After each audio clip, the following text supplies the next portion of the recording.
At Arizona State University, we're bringing world-class education from our globally acclaimed faculty to you. Ranked #1 in innovation for 10 consecutive years and #2 among public universities for employability. ASU isn't just ahead of the curve, it's creating new paths to success. Earn your degree from the nation's most innovative university. Online, that's a degree better.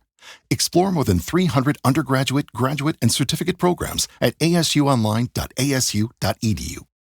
Hi, I'm Richard Karn, and you may have seen me on TV talking about the world's #1 expandable garden hose. Well, the brand new Pocket Hose Copperhead with Pocket Pivot is here, and it's a total game changer. Old-fashioned hoses get kinks and creases at the spigot, but the Copperhead's Pocket Pivot swivels 360 degrees for full water flow and freedom to water with ease all around your home. When you're all done, this rust-proof anti-burst hose shrinks back down to pocket size for effortless handling and tidy storage. Plus, your super light and ultra-durable Pocket Hose Copperhead is backed with a 10-year warranty. What could be better than that? I'll tell you what, an exciting exclusive offer just for you. For a limited time, you can get a free Pocket Pivot and their 10-pattern sprayer with the purchase of any size Copperhead hose. Just text WATER to 64,000. That's WATER to 64,000 for your 2 free gifts with purchase. WATER to 64,000. By texting 64,000, you agree to receive recurring automated marketing messages from Pocket Hose. Message and data rates may apply. No purchase required. Terms apply. Available at pockethose.com/terms.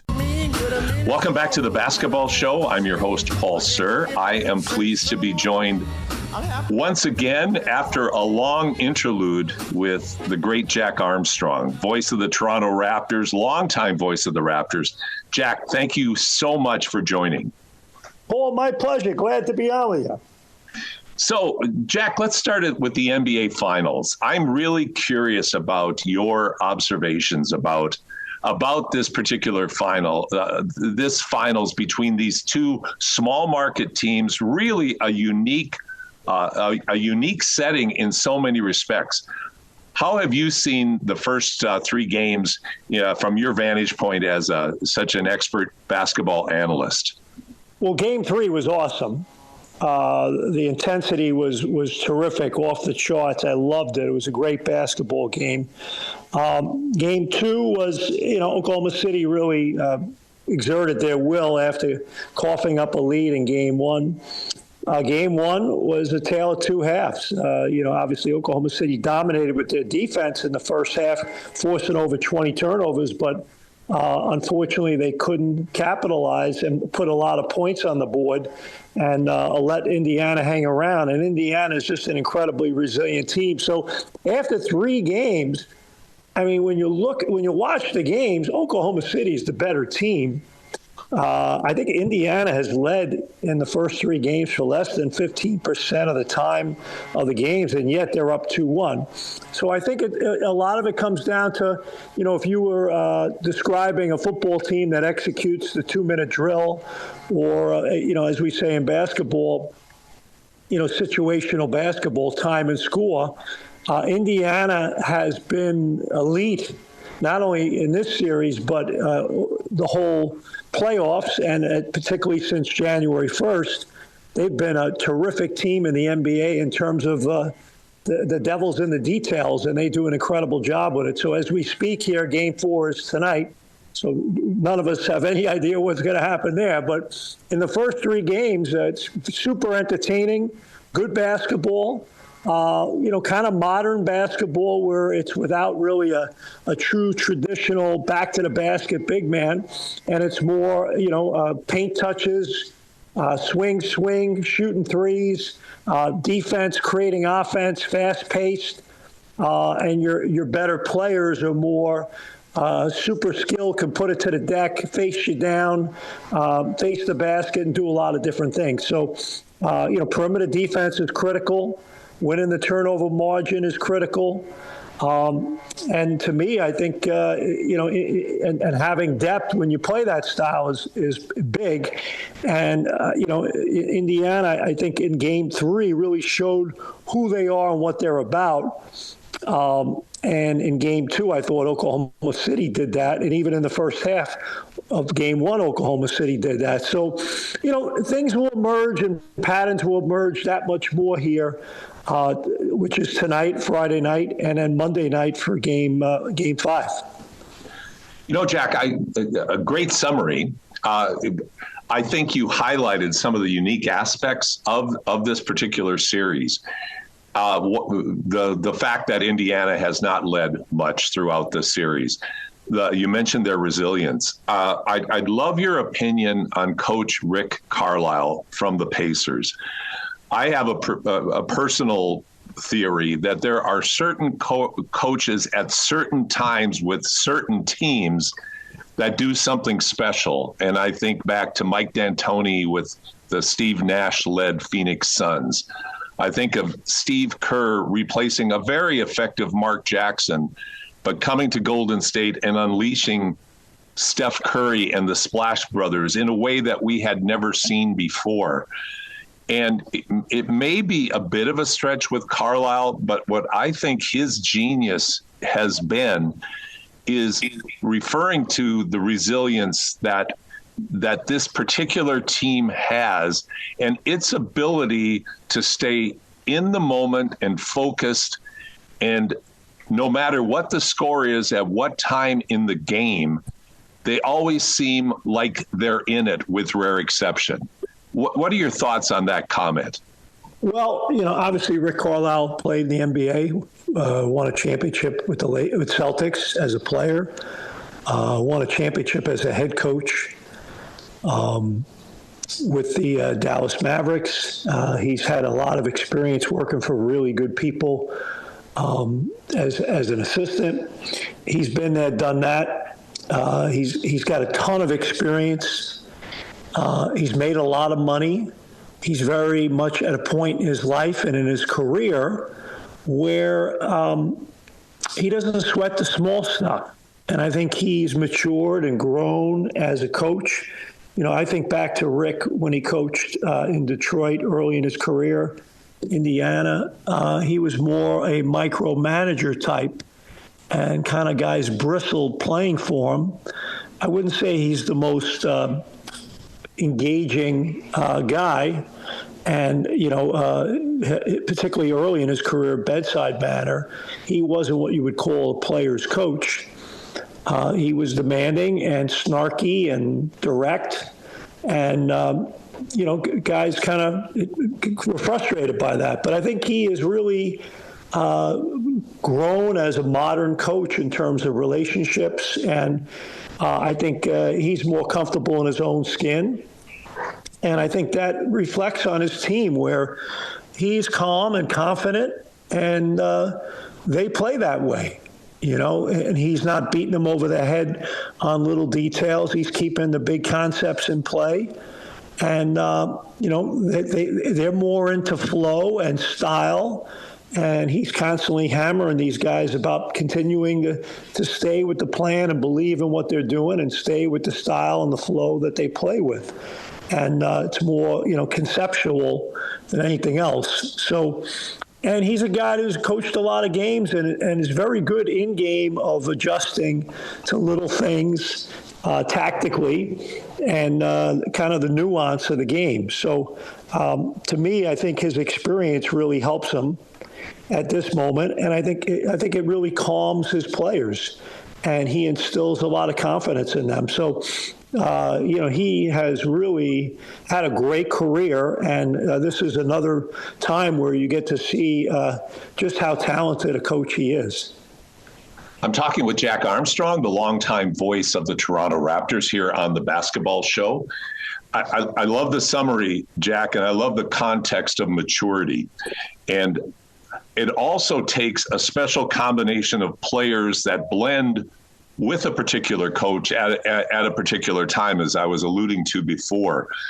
Talk about the impact of Tyrese Halliburton on this Pacer team and how he is how we all feel he's the glue that this team revolves around.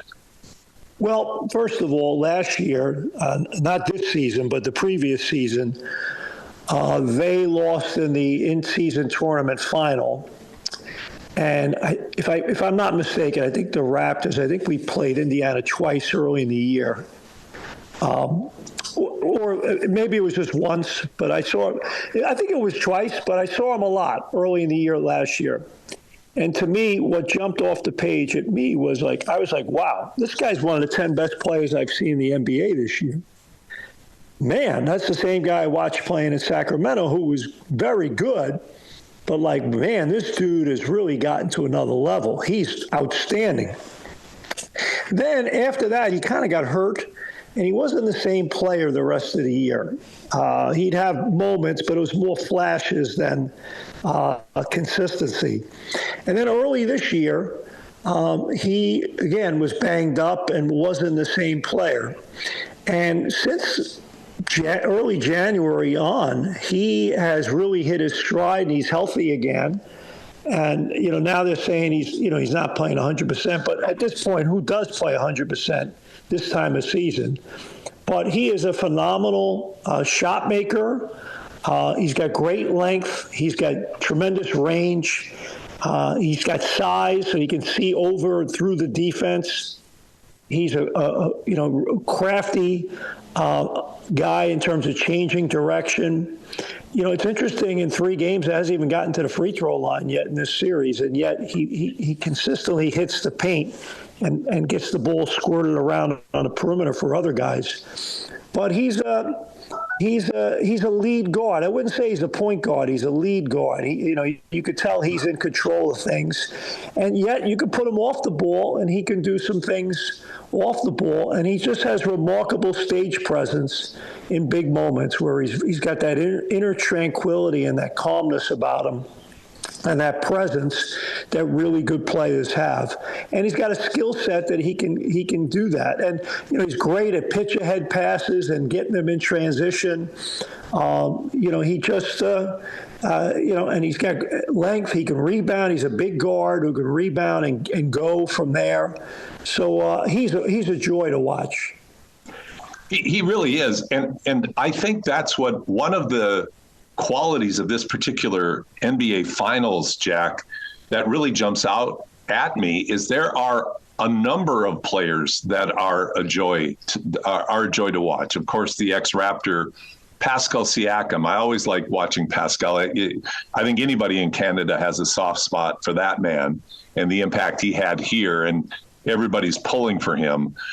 But on the Oklahoma City Thunder, they have players that you can't take your eyes off of. Of course, starting with Shai Gilgeous-Alexander, who, honest to goodness, Jack, I can't even imagine what the Clippers must think when they're in the quiet room by themselves and they think about what they gave up to get, giving him up to get what they got, and where it's led franchises in different directions. My question to you is, talk about the overwhelming impact that not just Shai is having on the series, but that the Canadians are having on this series. I mean, to see 4 Canadians on the court, 40% of the players on the court from Canada making big impacts. It's really quite something, isn't it?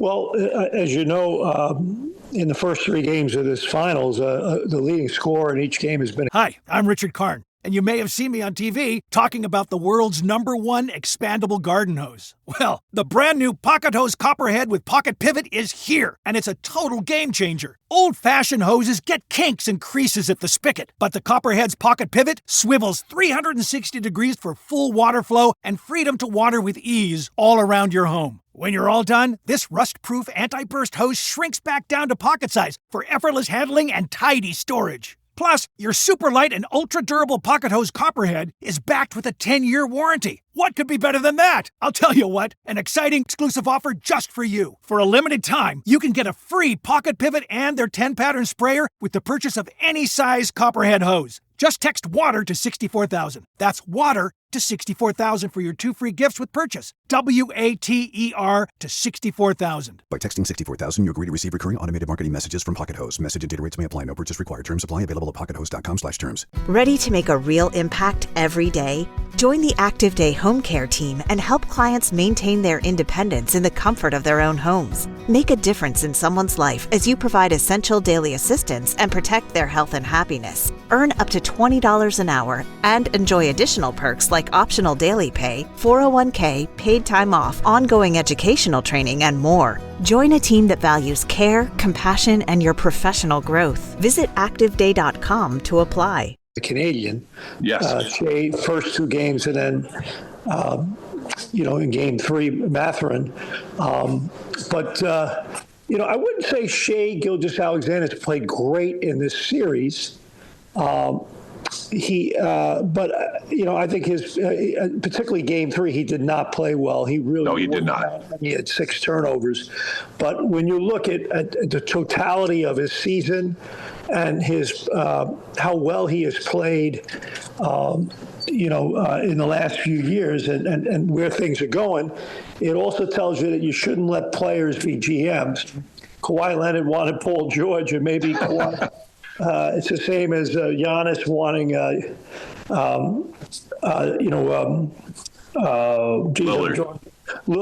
Lillard and Portland. Damian Lillard, yeah. Sometimes your players aren't necessarily your best GMs, and.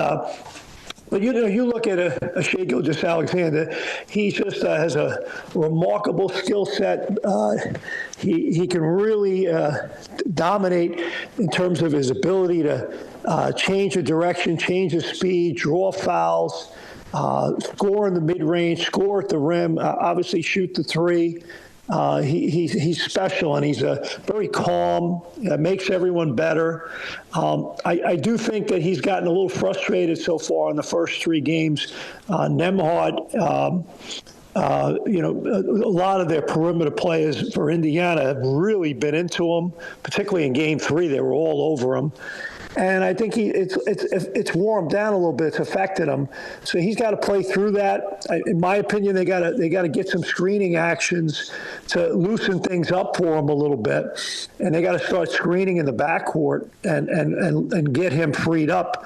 To me, a guy like Hartenstein really helps them, Oklahoma City, in terms of the mid-screener role and really setting that screen almost near half court and then giving Shea some time to get downhill and make some things happen. So, but that's going to be big for them. But he's a fabulous player and deserving MVP in the NBA this year.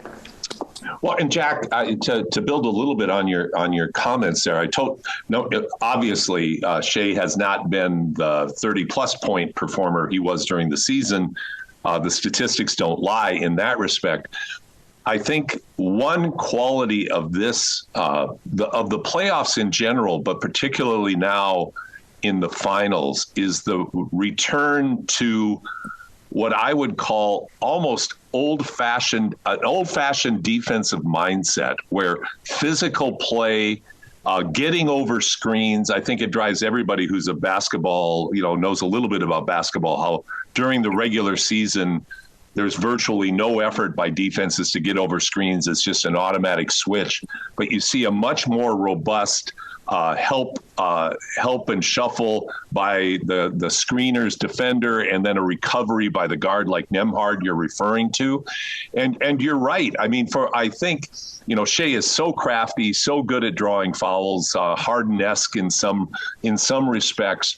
But the return to that kind of defensive emphasis and movement, I think, has just added so much enjoyment to this series. Well, a lot of it's depending on the officiating and the whistle. Great point. You can only play that way if the officials let you. And at the same time, it's a long season, and trying to fight through every screen and hedge and show and all those types of things, that's really hard over the course of 100 games. I mean, these guys play, you have preseason, you got 82, and then you got, you could end up, it's a lot of games. You're playing over 100 games.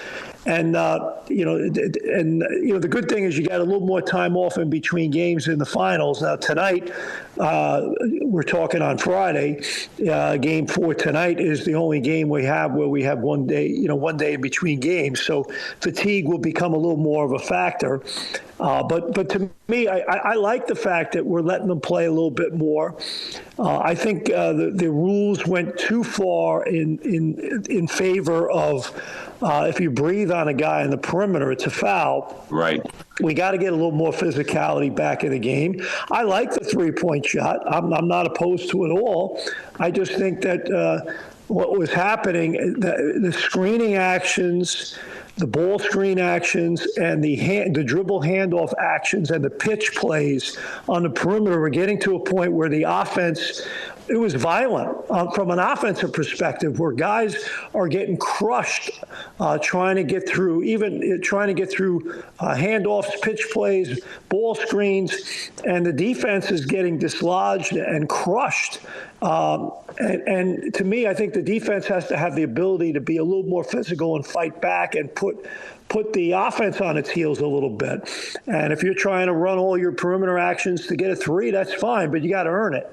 And I like what I'm seeing in not only in this series, but overall in the playoffs in terms of they're letting them play a little bit more. And I think it's great basketball. And, for all these morons that talk about small market and TV ratings, I don't care about that. These are the two best teams in the NBA that earn their way here, regardless of sexiness and names and all that crap. And I think the NBA and particularly the people that are supposedly our ambassadors and those are on-air talent, should be doing more to promote it and say what great basketball it is, because quite frankly, it is. It is great basketball. It's I think, one of the most enjoyable series to watch in a long, long time, in spite of the super teams and the stars that we've had. This is a much more watchable brand of basketball. And I couldn't agree with you more about the morons who talk about small market. I mean, that's what you want. You have the two premier organizations that happen to be in small market cities that have put together these masterful teams. I mean, my gosh, Oklahoma City, that's the envy, I think, of all teams in all professional sports and how they put their team together. The other group of, and I'm sorry, this is irreverent on my part, Jack, but the other group of I would call morons that I'm hoping get pushed into their proper spot, because I know there's a spot for them in the game of basketball, is the analytics guys and, three and layups. It is really refreshing to see both the best, the two best marquee players, or the two marquee players from the two teams, have such great mid-range games in Shea and Tyrese right now, and how that impacts the game, and how both teams are actually shooting elbow jumpers now, as opposed to just buying into the religion of the three or the layup. I think that is a great development for the game of basketball. Well, I think here's the other thing. I think to your point, with the way the game's officiated, and the pretty much the perimeter players on offense allowed to do whatever they want, and the defensive players not. It makes sense to go threes and layups. Fair enough. Yes. But now, when the game's a little bit more physical, and now the defense is able to get into you and really get under you on the perimeter, you can't get into as much of a flow and a comfort level of shooting threes. And your path to the basket is maybe a little more congested because there's a lot more contact, and you're not getting as many opportunities, clean opportunities at the rim. And a lot of stuff gets mucked up, and now you're in the range of the twos. And my feeling is, I'd rather take a clean, rhythmic two than a contested three. Now, the math says what the math says, but I'd rather a chance at an open rhythm, comfort level two in flow than a contested three, not in flow, not in rhythm. And, because to me, I think it comes down to, particularly when you play at high-level competition, it comes down to per trip quality of shot. Ball possession, shot selection. Protect it. Don't give it away to your opponent. Don't let your opponent have runouts. Get quality shots.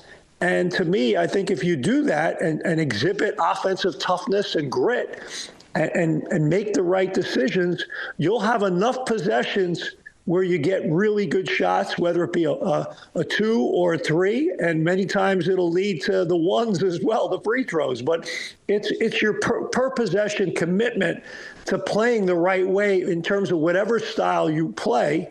You got to be able to execute your stuff and generate really good shots, because it's so hard to do that. And then when you do turn your opponent over, you got to cash in on man advantage stuff. And it's very interesting when you look at game 1, where Oklahoma City just absolutely blitzed the heck out of Indiana, but they didn't score enough on those turnovers, and that ended up being their undoing. And, in game 3, Indiana did a great job winning the turnover battle, and they also scored a lot in transition, and they got their pace going. So that stuff's huge. It's so hard scoring 5-on-5 half court, because everywhere you go, it's almost like your opponent is behind enemy lines. They already know what you're going to do before you do it. They can call your plays for you. They can call your actions for you. And to me, that's where you have to be able to generate scoring chances in a secondary manner. Those things really matter. Jack Armstrong, longtime voice of the Toronto Raptors, joining me. Jack, I know your time is short, but it would be a disservice to our listeners if we didn't touch on the Raptors in the offseason. I think, I don't know how you would label this past season for the Raptors, other than perhaps a lot of people have just called it a growth feeling out season. But I know there are a lot of expectations on what's going to happen in this offseason and the team that they're going to bring back for the 25-26. Give us your 30,000-foot viewpoint on the Toronto Raptors last season leading into next season. Well, the last 2 years have been difficult. Obviously, you move OG Anunoby, you move Pascal Siakam. It was a transitional / rebuilding year. Last year was a rebuild. Hi, I'm Richard Karn, and you may have seen me on TV talking about the world's #1 expandable garden hose. Well, the brand new Pocket Hose Copperhead with Pocket Pivot is here, and it's a total game changer. Old-fashioned hoses get kinks and creases at the spigot, but the Copperhead's Pocket Pivot swivels 360 degrees for full water flow and freedom to water with ease all around your home. When you're all done, this rust-proof anti-burst hose shrinks back down to pocket size for effortless handling and tidy storage. Plus, your super light and ultra-durable Pocket Hose Copperhead is backed with a 10-year warranty. What could be better than that? I'll tell you what, an exciting exclusive offer just for you. For a limited time, you can get a free Pocket Pivot and their 10-pattern sprayer with the purchase of any size Copperhead hose. Just text WATER to 64,000. That's WATER to 64,000 for your 2 free gifts with purchase. WATER to 64,000. By texting 64,000, you agree to receive recurring automated marketing messages from Pocket Hose. Message and data rates may apply. No purchase required. Terms apply. Available at pockethose.com/terms. Bubba Wallace here from 2311 Racing. Funny thing about being fast, you end up waiting a lot. First to show up, first in line, then just waiting. Me, I rev up Chumba Casino. With over 200 social casino games, no slow lanes here. Why sit around when you can spin? I'm already racing. Your turn. Play for free at ChumbaCasino.com. Let's Chumba. Sponsored by Chumba Casino. No purchase necessary. VGW Group. Void where prohibited by law. 21 plus. Terms and conditions apply. Building year. So in pro sports, you don't get 3 chances to do that. This isn't a 3-strike game. It's usually a 2-strike game, and you're up. So now this year, coming into this year, I fully expect the Raptors to be a much, much more competitive team, a team that should be contending for a playoff spot, a play-in spot, whatever you may want to define it as. The Eastern Conference is wide open, with all due respect to Indiana and Cleveland and New York and teams like that. It's not like I'm over, Boston's going to be a different team next year. Detroit's good, but I think a team like Orlando could get a lot better. But, is anyone overwhelmingly that much better than anyone else? I would say no. And to me, I think if you're the Raptors, you should fully expect that you're going to be a much more competitive team. You're going to have a Brandon Ingram, knock wood, hopefully he's healthy. You got to get 70 games out of Emmanuel quickly and see what he can do. They've given him a lot of money. He's got to be there for them, and they got to get high-end productivity. I think they've done a good job in the last 2 years in this rebuilding process of kind of retooling, rebooting their talent level. There's a good amount of talent there now, and my expectation is that this upcoming season, the investment they've made in all this, you're going to start to see it.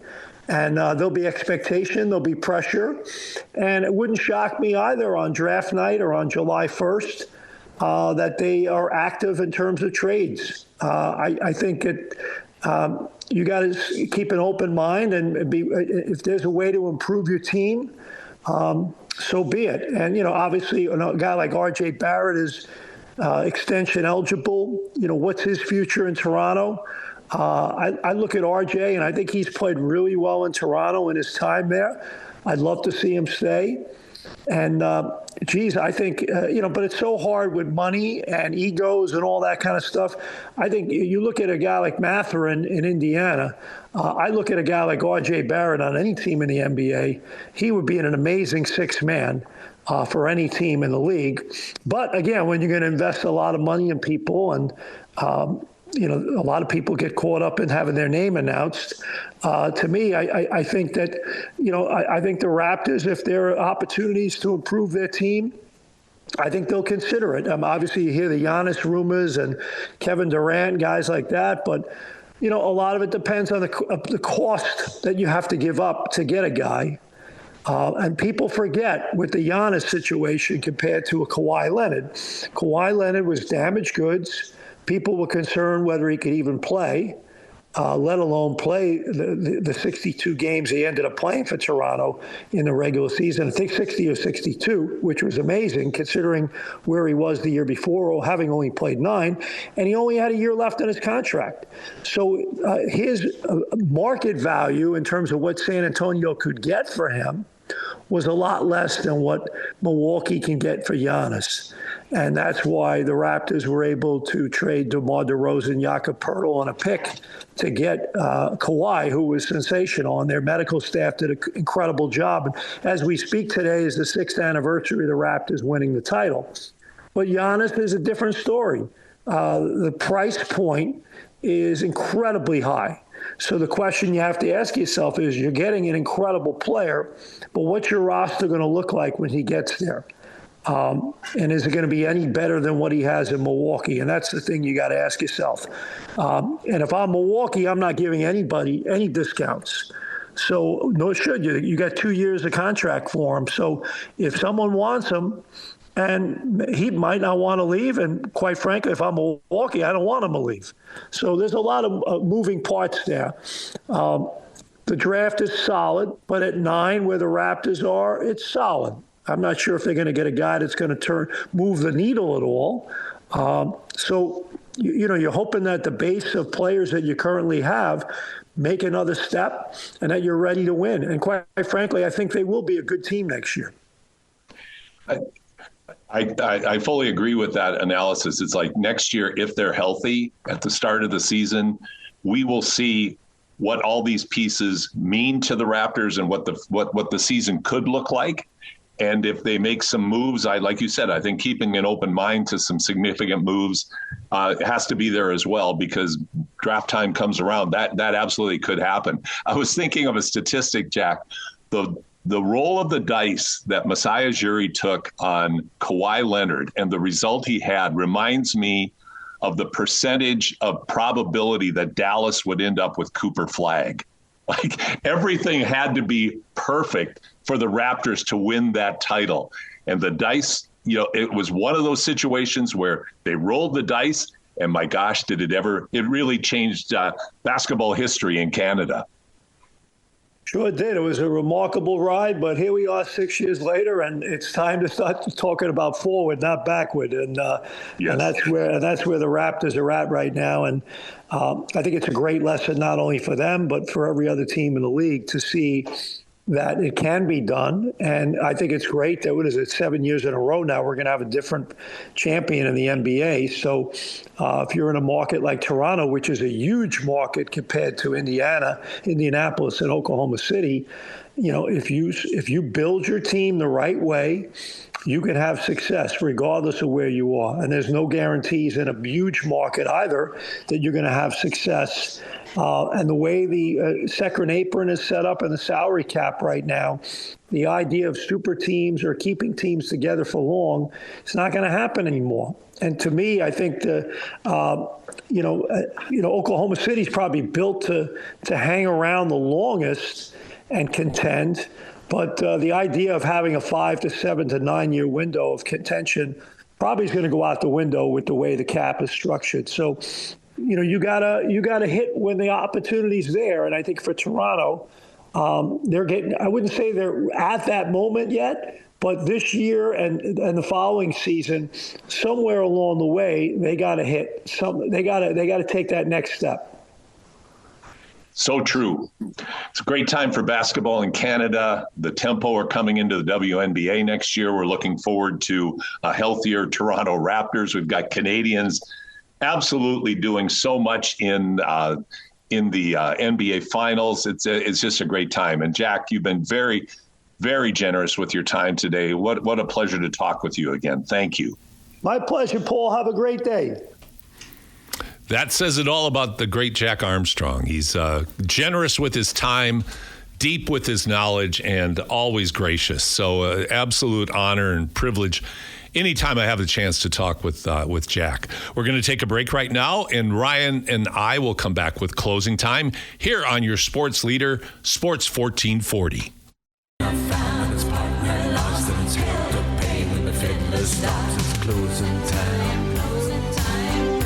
Welcome back to the basketball show on our stretch run here on this rainy Saturday morning in Edmonton. Ryan Reed, Paul Sir with you today.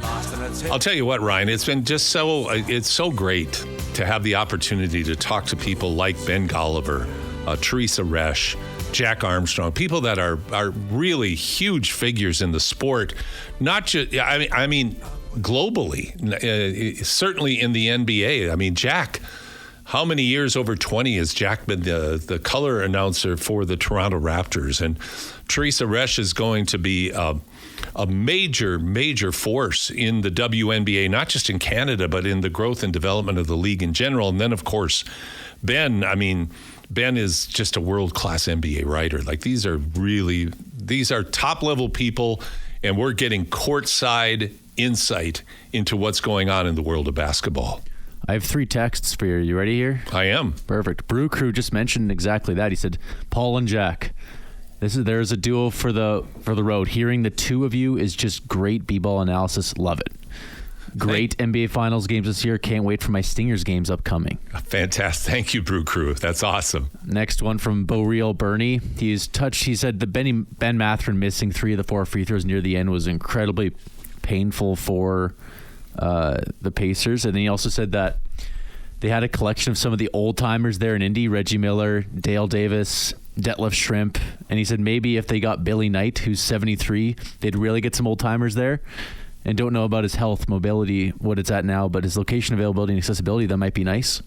Absolutely. And those are such great names to be talking about. And the other night in the Game 3 that the Pacers won, and I didn't see it last night. I honestly may have missed it, but Oscar Robertson was sitting by Reggie Miller courtside. And Oscar Robertson was the first great big guard in basketball. I mean, Sacramento alum. Well, not the city of Sacramento, but the franchise. Rochester Royals. I thought we were going to get through a show, but there's no... You can't mention Oscar Robertson. That's our guy. Of course it is. Rochester Royals. Rochester Royals and Oscar Robertson, first great big guy, or big guard rather, in the league. 6'5", about 225, had this marvelous jump shot, high extension over his head, left hand completely off the ball. I would advise anybody, go to YouTube and Google Oscar Robertson's jump shot, and it's just something to watch. Did you ever watch the Rochester Royals, or is that too old for you? That's too old for even me. Are you offended by that? Throwing it out there? I'm way too old to be offended by it. 1948 to 1960. Oh no, Oh yeah, they did not last very long. Yeah, no. And then they moved to No, but Oscar, they evolved into the Cincinnati Royals. And then ultimately ended up in Kansas City Royals, and then ended up in San Diego. Were they in San Diego then? No, then they went to Clippers. That's the Clippers. San Diego's Clippers. Yeah. Yeah. Then they went to Sacramento. But yeah. Yes. Yeah. That's right. And then another. We got two more texts still. We got Coach Al just saying great song by Cohen, Closing Time. It's the classic, right? Absolutely. Thank you. And then my mom also shared the same sentiment for Ben Mathurin. He said Mathurin just took stupid fouls which benefited OKC. And 2 out of bounds fouls. So it's a good call. When I was saying that Ben Mathurin thing, I thought like there was a lull in the middle of the fourth where OKC really started to figure it out. That's when I put Mathurin to score. And of course, he made some stupid decisions late and missed some free throws. But he did. And his youth and immaturity showed up late in the game. Missing free throws, that's nerves. That happens to every. It is Ryan Seacrest here. There was a recent social media trend which consisted of flying on a plane with no music, no movies, no entertainment. But a better trend would be going to ChumbaCasino.com. It's like having a mini social casino in your pocket. Chumba Casino has over 100 online casino-style games, all absolutely free. It's the most fun you can have online and on a plane. So grab your free welcome bonus now at ChumbaCasino.com. Sponsored by Chumba Casino. No purchase necessary. VGW Group. Void where prohibited by law. 21 plus. Terms and conditions apply. Drivers who switch and save with Progressive could save hundreds. With that kind of money, you could go big time on a fancy water bottle with ultra titanium alloy metal. You're not sure why you need all that. I mean, it just holds water. But you're getting it anyway. Because if you're hiking near an active volcano and you accidentally drop the bottle into molten lava, your water will still be icy cold. Switch to Progressive and you could save big time for water bottles. Progressive Casualty Insurance Company and affiliates, not available in all states. Potential savings will vary. Everybody, rookie guy, but it can't happen in the NBA Finals and expect to win. But those stupid fouls, Mathurin and Nesmith both committed really untimely, stupid fouls that I think took the air right out of the Pacers' balloon and really took them out of contention to win Game 4 and put them in this situation where they're going back to Oklahoma City 2-2. Now think of that though. Both teams have held home court advantage. So who's going to break first? Do the Pacers have the ability to find a new way, not just with intensity, because the last 2 games were based on both intensity and some very good offensive prowess through 3.5 quarters of Game 4. Then Oklahoma City's better talent started to emerge. You had Williams with a marvelous game, and Gilgeous-Alexander was absolutely spectacular down the stretch. We again got a glimmer of how great this young man really is. And on that note, for the poll of the day, Shai Gilgeous-Alexander, a contestant in the poll, we were asking what the best who'd win the 1v1 between Shai Gilgeous-Alexander and Michael Jordan, both in their age 26 seasons. Gilgeous-Alexander again averaged 33, 5, and 6 this year. Michael Jordan averaged 34, 7, and 6 his year, but in an era that was less overall maybe talent, so you can maybe average that out. Michael Jordan had 82.4% of the vote, and Shai had 72.6%. And for me, it's hard to disagree. I'm not sure. Like, what would Shai do? Shai's a better three-point shooter, but that's not really Shai's game anyway. But I'm not sure what else he's better at than Michael Jordan. So. Well, I think there's some similarities in their game. I would say Shai's is more advanced and polished, particularly in the mid-range game. You're saying he's better mid-range than Michael Jordan? Well, no. There's a nuance there. Yeah.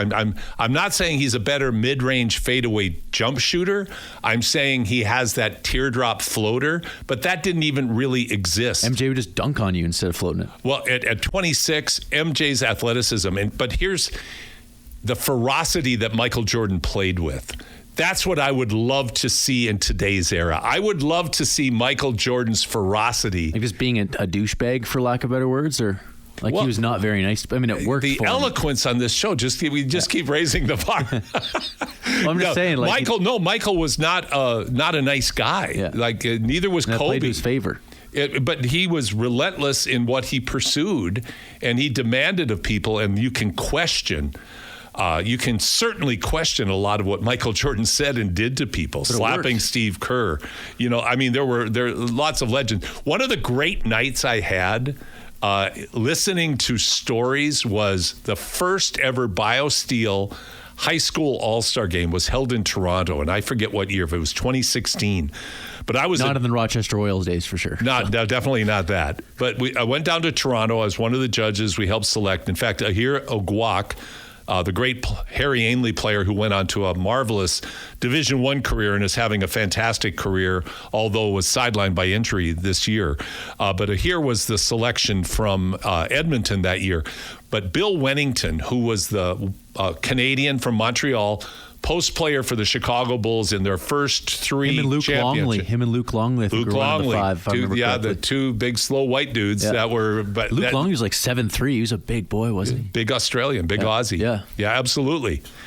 Drafted by the Timberwolves. I think he was their first draft pick. Okay, not exactly a foundation. Tell your story, and I'll rudely interrupt you with that fact in a second here. Okay, but I went out afterwards with some of the people that were at the game, and Jamal Murray was the MVP of the game, and listened to Bill Wennington tell Michael Jordan story after Michael Jordan story, and that was absolutely fantastic.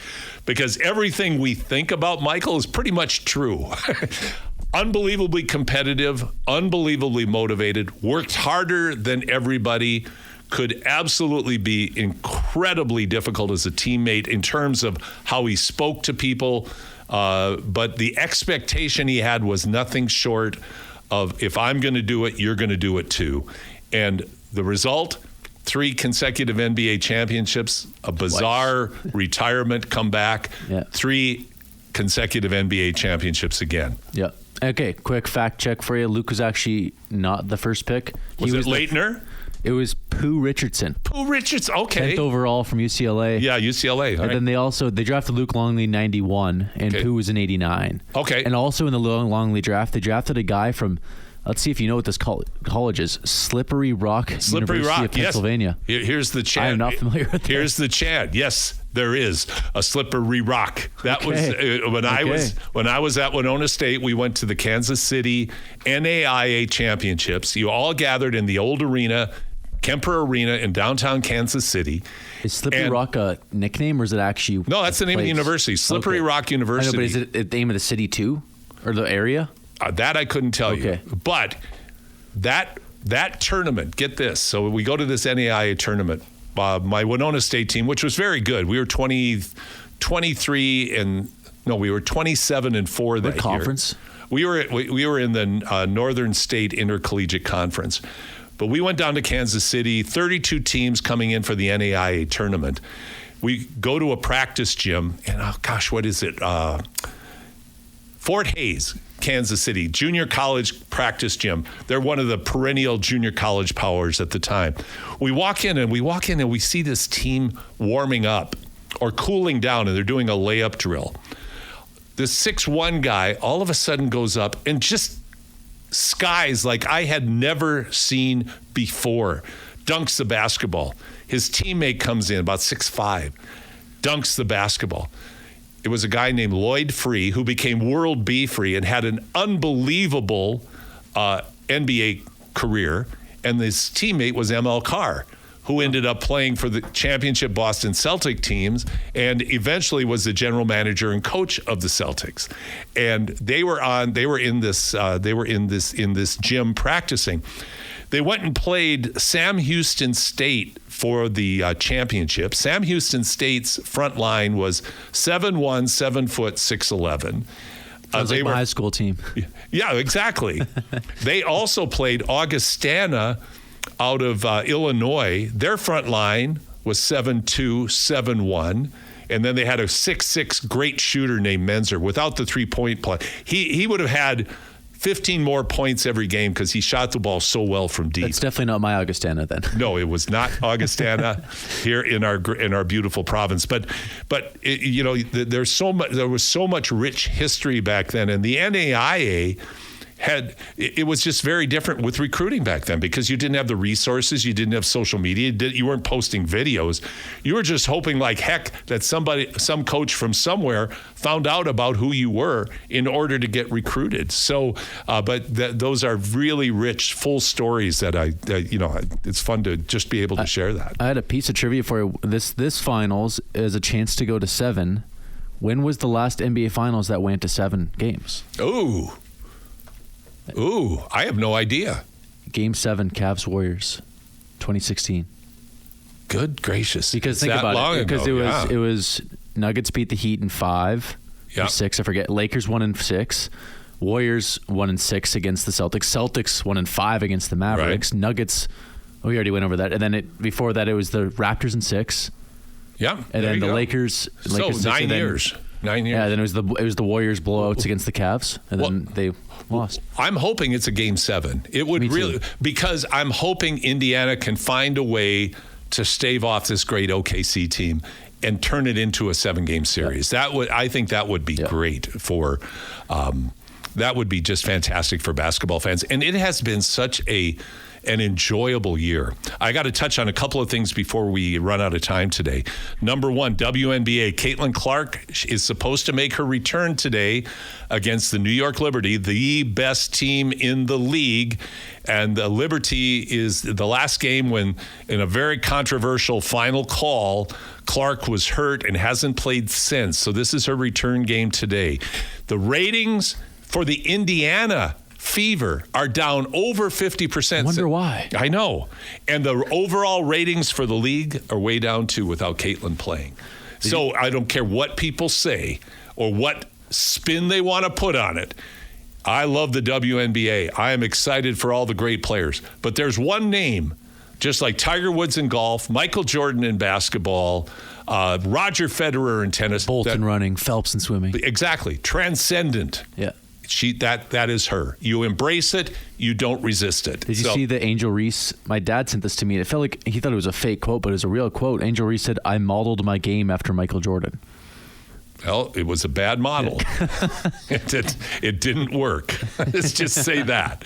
And then finally, 3x3. We have 4 events at our 2025 Hoop City tournament coming up July 31st to August 3rd. Hey, I would ask anybody who wants to volunteer. We need volunteers for this event. We're putting out the volunteer request right now. Please check it out on 3x3ba.ca. Where can people find the request? 3x3ba.ca. We'll also be putting it out on social media.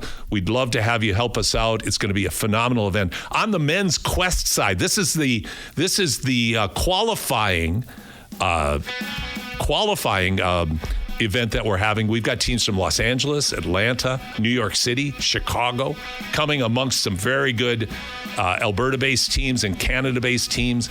It's going to be a phenomenal event. Wait till you see this. The place is just going to be rocking. At this time, every week, I remember my lovely son, Ben, who left us way too early. The song playing right now is that Ben wrote, dedicated to his and our family friend, David Finkelman, whose life was tragically took by an errant driver at an intersection. And when you lose somebody that means that much to you, and it's something I would not wish upon anybody. But we miss Ben terribly. But in honoring him, we always say, treat people with kindness as Ben always did. You never know what other people are going through in their lives. So always think the best of others and be kind to them. Thank you for joining us today. Ryan, thank you. Great show. Thank all of our guests. Can't wait for next week. Go Oilers. Go Oilers. Tonight, this is going to be an exciting time. I'm sure we'll have everybody standing out in the rain. But go Oilers for sure. Thank you. Have a great week on and off the court. Paul Sir, Ryan Reed, Basketball Show on your sports leader, Sports 1440.